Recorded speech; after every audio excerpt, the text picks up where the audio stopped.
most financial news, you will see the term basis points. The Fed uses basis points, or in short BIPs, to make changes in the Fed fund rate.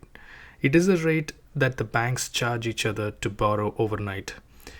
Every news about the yield curve is represented in BIPs, either increase or decrease. But what is BIPs and how is it used in the financial market? Let's find out more in this video.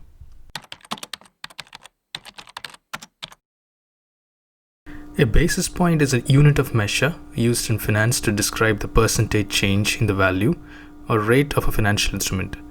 100 basis point is equal to 1%. If interest rates rose from 2% to 2.5%, we say the rates rose by 50 basis points.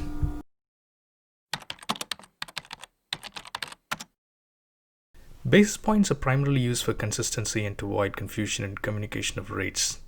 Expressing a percentage can often be confusing, as it can represent both absolute or relative. Primarily, basis points are used in interest rates, fee schedules of custodians, and also in yield changes. We'll look at the changes in yield as an example here. Basis point value, or also known as DV01, is a dollar value change of 1 basis point move. It's basically the first derivative slope of an yield curve. This change, as you can see, is different in different parts of the yield curve.